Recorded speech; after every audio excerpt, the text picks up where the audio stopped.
Hello friends, எல்லோரும் எப்படி இருக்கீங்க? நான் ரொம்பவே நல்லா இருக்கேன். ரொம்ப நாளாக நம்ம சேனலில் விலாகே போஸ்ட் பண்ணவே இல்லை. லாங் வீடியோ வந்து நான் வந்து போடவே இல்லை. ஷார்ட்ஸும் பார்த்திங்கன்னா கம்மியாக தான் போட்டுட்ருந்தேன். இப்போ தான் மறுபடியும் ஷார்ட்ஸ் போட ஆரம்பிச்சிருக்கிறேன். ரொம்ப நாளைக்கு அப்புறம் இப்போ தான் விலாக் எடுக்கவும் ஸ்டார்ட் பண்ணியிருக்கிறேன். சண்டே விலாக் தான் நம்ம பார்க்க போகிறோம். இப்போ வாங்க வீடியோக்குள்ளே போகலாம். எப்பவும் போல் முந்தின நாளே கிச்சன் ஃபுல்லாக க்ளீன் பண்ணியாச்சு. நான் ஏற்கனவே நிறைய விலாகில் சொல்லியிருப்பேன். அது ஸ்கூல் இருந்தாலும் இல்லைனாலும் என்னோடய வேலையை நான் கரெக்டாக முடிச்சிடுவேன். அது முக்கியமாக சண்டேயில் கண்டிப்பாக செய்வேன். அப்போ தான் வந்து காலையில் கொஞ்சம் லேட்டாக எழுந்திரிச்சு வந்தாலும் செய்கிறதுக்கு கொஞ்சம் ஈஸியாக இருக்கும். சண்டேனாலே நான்வெஜ் தானே, அதுவும் எங்கள் வீட்டில் சண்டேனா காலையில் எப்போவுமே வந்து மட்டன் குழம்பு இருக்கணும்.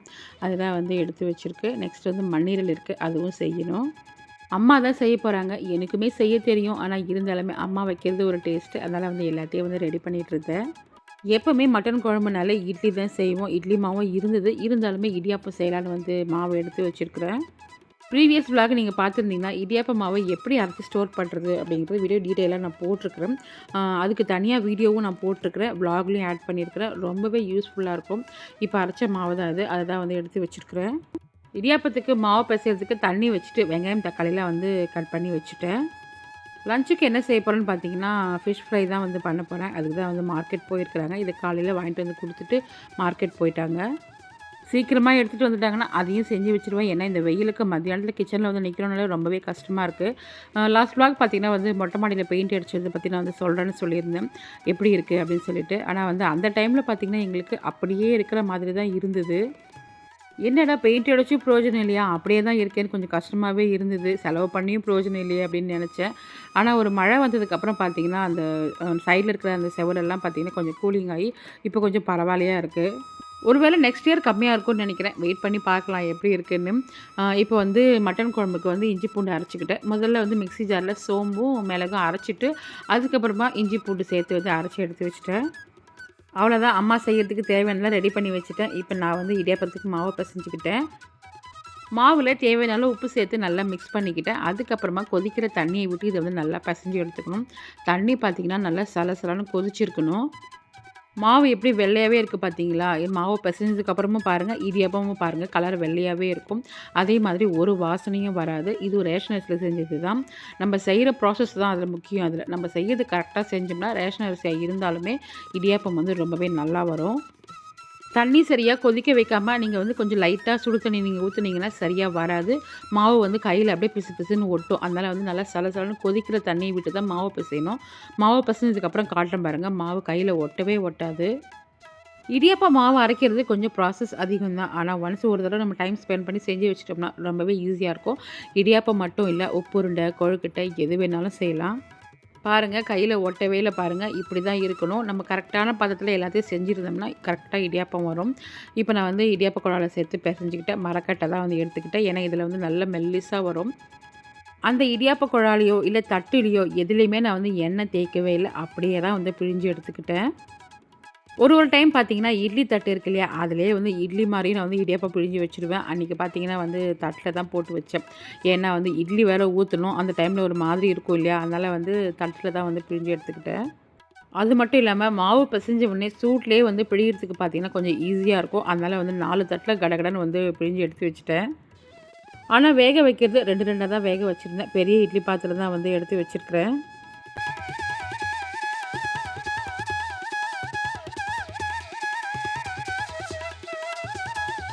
நெக்ஸ்ட் எங்கள் அம்மாவும் செய்ய ஆரம்பிச்சிட்டாங்க. மட்டன் குழம்புக்காக வந்து வெங்காயம் தக்காளி வதக்கிட்டுருக்காங்க. இது நல்லா வதக்கிட்டு தேங்காய் கூட இதை அரைச்சி வச்சுருவோம். நெக்ஸ்ட் வந்து மட்டனும் தாளித்து விட்டுட்டாங்க. அந்த மண்ணீரலும் பார்த்திங்கன்னா அம்மா தான் செய்வாங்க. நான் செய்ய மாட்டேன். இது வரைக்கும் நான் செஞ்சதும் இல்லை, சாப்பிடவும் மாட்டேன். அதனால் வந்து அம்மா தான் செய்வாங்க. எனக்கு அதை பார்த்தாலே ஒரு மாதிரியாக இருக்கும். அதனால் அம்மா தான் செய்வாங்க. அதுக்கு மசாலாவும் அரைச்சி வச்சுட்டேன். ஏற்கனவே நம்ம இஞ்சி பூண்டு அரைச்சோம் இல்லையா, அதிலேயே ஒரு வெங்காயம் ஒரு பச்சை மிளகாய் சேர்த்து அரைச்சி எடுத்து வச்சுட்டேன். நெக்ஸ்ட்டு இங்கே ஃபஸ்ட்டு பேட்ச் இடியாப்பம் வெந்துருச்சு. இடியாப்பம் வேகிறதும் பார்த்திங்கன்னா சீக்கிரமாக வெந்துடும். ஏன்னா இதை வந்து நிறைய வாட்டி நம்ம வேக வச்சுட்டோம். ஆல்ரெடி மாவு வெந்திருக்கு. நெக்ஸ்ட்டு வெயிலில் காய வச்சுருக்கோம். அடுத்தது இப்போ நல்லா கொதிக்கிற தண்ணி விட்டு மாவை பிசைஞ்சிருக்கும். அதனால் வேகிறதும் பார்த்திங்கன்னா 5 நிமிஷத்தில் டக்குன்னு வெந்துடும். ஏற்கனவே பிழிஞ்சு வச்சதுனால டக்குன்னு எடுத்து வச்சுட்டேன் வேக வைக்கிறதுக்கு. இப்போ இது வெந்தது எப்படி இருக்குதுன்னு பார்க்கலாம் வாங்க. பாருங்கள், தட்டில் ஒட்டவே இல்லை பாருங்கள். நான் வந்து எதுவுமே பண்ணலை, அப்படியே தான் நான் கையில் எடுக்கிறேன். இப்படி ஒட்டாமல் வருது பாருங்கள். அந்த கட்டையில பிழிஞ்சதுனால எவ்வளோ மெல்லிசா வந்திருக்கு பாருங்க. எனக்கு ஸ்டீல்லயும் இருக்கு. அதில ரொம்ப கனமா வரும். எனக்கு அது பிடிக்கவே பிடிக்காது. கஷ்டமா இருந்தாலும் இதில தான் எப்பவுமே நான் வந்து இடியாப்பம் வந்து செய்வேன். இப்ப இத ஹாட் பாக்ஸ்ல எடுத்து வச்சுட்டு, அடுத்த பேட்சும் வந்து பிழிஞ்சு எடுத்துக்கிட்டேன். அதுக்கப்புறமா தான் இட்லி ஊத்த போறேன். இங்க பார்த்தீங்கன்னா, அம்மா வந்து அந்த மண்ணெண்ணெயில வந்து ரெடி பண்ணிட்டு இருக்கிறாங்க. நம்ம அரைச்சு வச்சிருந்தோம் இல்லையா மசாலா, அத வந்து எண்ணெய் கொஞ்சம் அதிகமா விட்டு அத வதக்கி விட்டுக்கிட்டாங்க. இதுக்கு வந்து கொஞ்சம் எண்ணெய் அதிகமா தான் தேவைப்படும். அதுக்கு தான் வந்து நல்லெண்ணெய் தான் விட்டுக்கிட்டாங்க. இப்ப இது நல்லா வதங்கினதுக்கு அப்புறமா அந்த மண்ணெண்ணெய சின்ன சின்னதா கட் பண்ணிட்டு அதில சேர்த்துக்கிட்டாங்க. இது கட் பண்ணும்போதே ஒரு மாதிரி இருக்கு பாருங்க. இதுவரைக்கும் நான் செஞ்சதே கிடையாது. எப்பவுமே அம்மா தான் செய்வாங்க. நான் சாப்பிடவும் மாட்டேன். இத வந்து இப்ப நல்லா வதங்கினதுக்கு அப்புறமா அத கட் பண்ணத சேர்த்துட்டு, தேவையான அளவு தண்ணி சேர்த்து அப்படியே மூடி வச்சுட்டாங்க.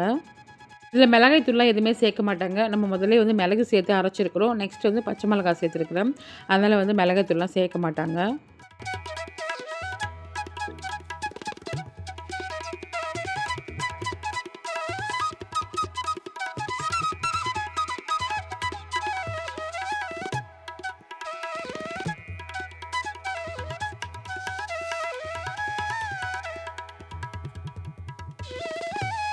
இப்ப இதில தண்ணி சேர்த்து வேக விட்டுருந்தோம் இல்லையா? அப்பப்போ இந்த மாதிரி மிக்ஸ் பண்ணி விடணும். அதுதான் வந்து மிக்ஸ் பண்ணி விட்டுக்கிட்டேன். இது நல்லா வந்து ட்ரை ஆனதுக்கப்புறம் எடுத்துட்டோம்னா சூப்பரா ரெடி ஆயிடும்.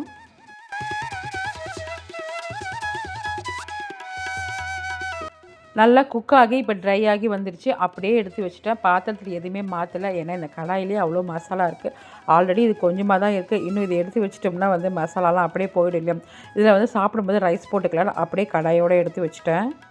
மீனும் வாங்கிட்டு வந்துட்டாங்க. வஞ்சர மீன் தான் வாங்கிட்டு வந்திருந்தாங்க. குட்டி வஞ்சர மீன். நான் முதல்லயே சொல்லி அனுப்பிட்டேன். பெரிய வஞ்சர மீன் வாங்கிட்டே வராதீங்கன்னு. ரொம்ப விலை அதிகமா இருக்கு. அதனால வந்து சின்னது தான் வாங்கிட்டு வந்திருந்தாங்க. மசாலா போட்டு எடுத்து வச்சாச்சு. நெக்ஸ்ட்டு மட்டன் வேக வச்சுருந்தோம் இல்லையா? அதில வந்து நம்ம வெங்காயம், தக்காளி வதக்கி நம்ம தேங்காய் கூட அரைச்சி வச்சுருந்தோம் இல்லையா? அதெல்லாம் சேர்த்து தேவையான அளவு தண்ணி சேர்த்து நல்லா கொதிக்க வச்சாச்சு. நெக்ஸ்ட்டு வந்து இங்கே சாம்பாருக்காக வந்து பருப்பு வேக போட்டுக்கிட்டேன். ஏன்னா வெறும் ஃபிஷ் ஃப்ரை மட்டும் தான் பண்ண போறேன். அதுக்காக வந்து கிள்ளி போட்ட சாம்பார் தான் வைக்க போறேன். இப்போ மட்டன் குழம்பு சூப்பரா ரெடி ஆயிடுச்சு. கொத்தமல்லி சேர்த்து எல்லாத்தையும் எடுத்து டேபிள் மேல வச்சாச்சு. காலையில பிரேக்ஃபாஸ்ட் ரெடி. இன்னும் வந்து சாம்பாரும், ரசமும் மட்டும் தான் வைக்கணும். சூப்பரான அம்மா வச்ச மட்டன் குழம்பு, இடியாப்பம், நல்லா ஆவி பறக்க சுட சுட இட்லி எல்லாத்தையும் ரெடி பண்ணி டேபிள் மேல கொண்டு வந்து வச்சுட்டேன். யார் யாரெல்லாம் குளிச்சுட்டு வந்து சாப்பிட்றீங்களோ சாப்பிடுங்கன்னு சொல்லிட்டு கொண்டு வந்து இங்கே வச்சுட்டேன். நான் எல்லாத்தையும் முடிச்சுட்டு குளிச்சுட்டு வந்து சாப்பிட்றதுக்கு பார்த்தீங்கன்னா 9:45 ஆயிடுச்சு.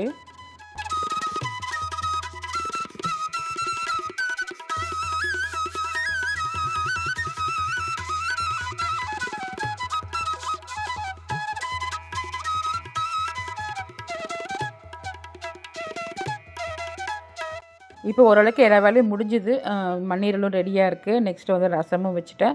சாம்பார் வந்து கொதிச்சிட்ருக்கு. அதில வந்து கொத்தமல்லி போட்டு விட்டுட்டு, நான் வந்து போய் குளிச்சுட்டு வந்து அதுக்கப்புறம் வந்து சாப்பிட்டு முடிச்சாச்சு.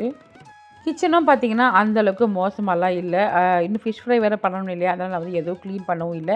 அப்படியே தான் விட்டுட்டேன். ஏன்னா ஃபிஷ் ஃப்ரை பண்ணாலே வந்து அந்த ஸ்டவ் பார்த்தீங்கன்னா, அவ்வளோ மோசமா இருக்கும். அதில வந்து அப்படியே தான் விட்டுட்டேன். இப்போ டைம் பார்த்தீங்கன்னா, ஒரு 1:00 ஆகுது. சாதமும் வடிச்சுட்டேன். நெக்ஸ்ட் வந்து ஃபிஷ்ஷும் வந்து ஃப்ரை பண்ணி எடுத்து வச்சுட்டேன். இந்த ஃபிஷ் ஃப்ரை பண்ணுறது, இந்த பிரியாணி கூடவோ, இல்லைனா வந்து மீன் குழம்பு கூடவோ, இல்லை சிக்கன் குழம்பு, மட்டன் குழம்பு எது கூடவோ நம்ம ஃபிஷ் ஃப்ரை பண்ணோம்னா, அந்த அளவுக்கு விரும்பி சாப்பிட மாட்டோம். ஆனால் வந்து இந்த ஃபிஷ் ஃப்ரை பண்ணிவிட்டு, கிள்ளி போட்ட சாம்பார், ரசம் வச்சுட்டு சாப்பிட்டோம்னா அவ்வளோ சூப்பராக இருக்கும். எனக்கும் சரி, என்னோடய பசங்களுக்கும் சரி அது ரொம்பவே பிடிக்கும். எப்போவுமே பெரிய வஞ்சர மீன் தான் வாங்கிட்டு வருவாரு. இன்றைக்கி சின்னதாக வாங்கிட்டு வந்திருந்தாரு. எனக்கு என்னமோ அதை விட இதுதான் நல்லா இருக்கிற மாதிரி தெரிஞ்சுது. அது வந்து கொஞ்சம் வந்து ஹார்ட் ஆகிடும். இது வந்து கொஞ்சம் சாஃப்டாகவே இருந்தது. இதெல்லாம் ஃப்ரை பண்ணிவிட்டு எல்லோரும் ஒன்றா உட்காந்து சாப்பிட்டுட்டு குக் வித் கோமாளி பார்த்துட்டு இருந்தேன். எனக்கும் ரொம்ப பிடிக்கும். யாருக்கு அந்த ஷோ ரொம்ப பிடிக்கும்னு சொல்லுங்கள். நெக்ஸ்ட்டு ஈவினிங் ஸ்நாக்ஸ் வந்து லட்சு தான் ரெடி பண்ணிகிட்டு இருந்தா. முதல்ல வந்து என்ன தான் வந்து சாண்ட்விச் செய்ய சொன்னா. சரி ஓகேன்னு எல்லாத்தையும் எடுத்து வச்சுருந்தேன். அதுக்கப்புறம் வந்து என்னமோ தெரியல மனசு மறுபடியும் இல்லை வேண்டாம் சாண்ட்விச் வேண்டாம் நான் வந்து இதை செய்கிறேன்னு சொல்லிட்டு அவளே வந்து ரெடி பண்ணிகிட்டு இருந்தா. எப்போவுமே நம்மளே சமைச்சு நம்மளே சாப்பிட்றது பார்த்திங்கன்னா கொஞ்சம் போரிங்காக இருக்கும். யாருக்கெல்லாம் அந்த மாதிரி இருக்குதுன்னு சொல்லுங்கள். என்னைக்காவது ஒரு நாள் நம்மளுக்கு ரெஸ்ட்டு கிடைக்காதா? யாராவது செஞ்சு போட மாட்டாங்களா? அப்படின்னு நினைப்போம். அப்போ இந்த மாதிரி வந்து பசங்க செஞ்சு கொடுக்கும்போது ரொம்பவே வந்து ஆசையாக இருக்கும். பரவாயில்ல நம்ம உட்காந்துட்டு நம்ம சாப்பிட்டோம் அப்படின்னு சொல்லி கொஞ்சம் ஹாப்பியாக இருக்கும். அதுவும் எனக்கெல்லாம் கிச்சனுக்கும் எனக்கும் என்றைக்குமே ரெஸ்ட் கிடையாது. நம்ம ப்ரொஃபஷன் வேறு அந்த மாதிரி. அதனால் எப்போவுமே கிச்சன்லேயே இருக்கிற மாதிரி தான் இருக்கும். ஓகே. என்னைக்காவது நம்ம கொஞ்சம் ஃப்ரீயாக இருக்கலாம்னு நினைக்கிறப்ப தான், அவருக்கு வந்து சீக்கிரமா எந்திரிச்சு ஏதாவது செய்கிற மாதிரி இருக்கும் எனக்கு. அதனால் என்னைக்குமே என்னோடய ரொட்டீன் இப்படியே தான் இருக்கும். இந்த சம்மரில் கூட பார்த்தீங்கன்னா, பசங்க வீட்டில் தான் இருக்கிறாங்க. அதனால் இருந்தாலுமே நம்ம ரெஸ்ட் எடுக்கக்கூடாது. நிறைய விளாக் எடுக்கணும், நிறைய ஷார்ட்ஸ் எடுக்கணும்னு எவ்வளவோ பிளான் போட்டு வச்சுருந்தேன். டைரியில் எழுதி வச்சு பிளான் போட்டு வச்சுருந்தேன். ஆனால் எதுவுமே நடக்கலை. இதுதாங்க நம்ம நினைக்கிறது ஒன்று, நடக்கிறது ஒன்று அப்படி ஆயிடுச்சு. அட்லீஸ்ட் வந்து எப்பவும் போடுறதாவது நம்ம போடலாம்னு நெனச்சேன். அதுவுமே என்னால போட முடியல. இதுக்கப்புறமாவது நான் வந்து நெறைய எடுத்து போடணும்னு நெனைக்கிறேன். ஏன்னா, இப்ப தான் நம்ம வந்து கொஞ்சம் வந்து மூவ் பண்ணிட்டு போயிட்டுருக்குறோம். ஆனா வந்து நடுவுல அப்படியே வந்து கொலாப்ஸ் ஆயிடுச்சு. லட்சுவும் பார்த்தீங்கன்னா, அவளும் நெறைய பிளான் போட்டு வச்சிருந்தா. ஏன்னா நெக்ஸ்ட் அவள் 12த் போறா. அப்ப ஸ்டடீஸ் கொஞ்சம் அதிகமாயிடும் இல்லையா? ஒரு 15 டேஸ் தான் அவளுக்கு டைம் இருந்தது. இந்த டைம்ல கொஞ்சம் பேக்கிங் பண்ணணும், அத பண்ணணும், இத பண்ணணும்னு எவ்வளவோ சொல்லியிருந்தா. அவளுமே எதுவுமே பண்ணவே இல்ல. இப்போ ஈவினிங் ஸ்நாக்ஸ் எல்லாம் செஞ்சு முடிச்சு கிச்சன் ஃபுல்லாக க்ளீன் பண்ணியாச்சு. எதுக்காக இப்போ நான் இதை உங்ககிட்ட காட்டுறேன்னா, கிச்சன் ஆர்கனைசேஷனுக்காக நிறைய திங்ஸ் எல்லாம் நான் வந்து வாங்கி வச்சுருக்கேன். அதெல்லாம் வந்து இந்த சம்மரில் ரெடி பண்ணலான்னு இருந்தேன். அதுவுமே என்னால் போட முடியல. கூடிய சீக்கிரம் அந்த வீடியோ வரும். இப்போ அநேகமாக நெக்ஸ்ட் வீடியோ கூட வந்தால் வரலாம். அதனால் இந்த கிச்சனை ஒரு தடவை நீங்கள் பார்த்துக்கோங்க. முடிஞ்ச அளவுக்கு ட்ரை பண்ணுறேன். ஏன்னா வந்து இந்த வீடியோ நான் போஸ்ட் பண்ணும்போது கூட இன்னும் நான் கிச்சனை ரெடி பண்ணலை. அதுக்குள்ளே ரெடி பண்ணிவிட்டு போட முடிஞ்சால் போடுவேன். இல்லை அதுக்கு அடுத்த வீடியோ கண்டிப்பாக வரும். ஓகே ஃப்ரெண்ட்ஸ், இந்த விலாகோட எண்டுக்கு வந்தாச்சு. இந்த வீடியோ உங்களுக்கு ரொம்பவே பிடிச்சிருக்கும்னு நினைக்கிறேன். இனி வரப்போகிற வீடியோவில் ரொம்பவே இன்ட்ரெஸ்டிங்காக இருக்கும். கண்டிப்பாக மிஸ் பண்ணாமல் பாருங்கள். இந்த வீடியோ பிடிச்சிருந்தால் லைக் பண்ணுங்கள், ஷேர் பண்ணுங்கள், மறக்காமல் சப்ஸ்கிரைபும் பண்ணிடுங்க. நெக்ஸ்ட் வீடியோவில் நான் உங்களை மீட் பண்ணுறேன். பாய்.